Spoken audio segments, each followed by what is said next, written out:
Momentum. And then another thing. Inertia. Inertia. Okay, what else? Force. What else? Vector. So in simple terms, what?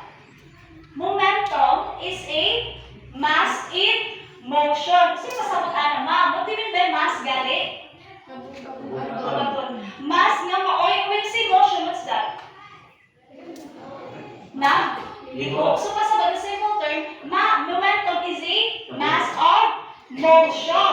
So the factors that affect momentums are the velocity and the mass. When you say velocity, iyang kapaspason sa dagat sa object, and also it includes the direction asa padulong ako sa butang. So parehas sa gibuhat ninyo kagaina. Now, to check your output, may I have who is your representative team crusher to present your problem? Yes, Harabi. I like Harabi though. He's very competitive, right? But in a good way. I like the energies. I really like the eagerness na mag-learn din siya. Okay, Harabi, present your output to your classmates. Ma'am, ano question, ma'am? Number 1. A billiard ball whose mass is 0.6 kilogram is rolling at the rate of 7.0. What is So, sa ipangita doon sa inyo. momentum? So, momentum. So, sa ano ba ang may formula? Di ba kanina ma'am? What do you call this one? Pure formula. Sa year 1? Formula 1. Okay. Formula in order to get the momentum. Okay. Ang mga gibuhat ma'am para makuha ang momentum, di ba ang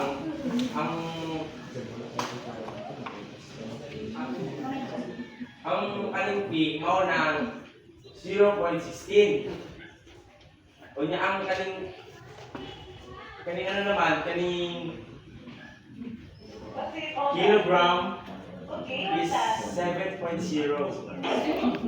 Kaya ang times, ang answer namin is, So, what is the momentum, man? ang momentum namin is 1.2 kilogram. Okay, thank you, Harabi. No, but let me remind you, everyone, that this is not the value of the momentum because their problem, ang ilang pangitaon is, what is the momentum? So, si momentum, ang wala ang value. So, ang natin na given is si mass and si velocity. And then what they're going to, ilan itong gibuhat is that they are going to substitute the given value of the first D is the variable. So, imo na siya i-substitute for the mass and the velocity. So, sa may buhaton, paingulan siya. D times na siya. So, makuha na ninyo si momentum. Okay, thank you. Can you give me 5 claps to Team Crusher? Okay, what about? So, here is the answer of the Team Crusher. So, 1.12 ang momentum na dipalita. Okay, what about the Team Pickle? Yes, Team Pickle. What is your problem? Yes, present here in front of the globe.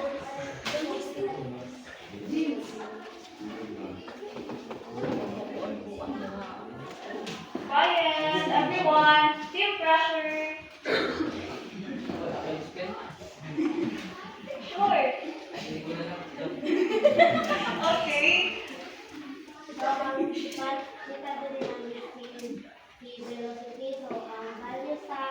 Mass is 0.5 kilogram and ang sunod ay si momentum 10.0 kilogram meter per second. So, amo na siya divide na ito. Ang result ay 0.2 kilogram. 0 points. So let's check if your answer is correct. So what's your answer? 0 ay 0.2. It is 20.0. So yan yung siya class ha. Okay, di ba sa momentum, ang formula is V is equals to mass times velocity. Okay? So, ang kailangan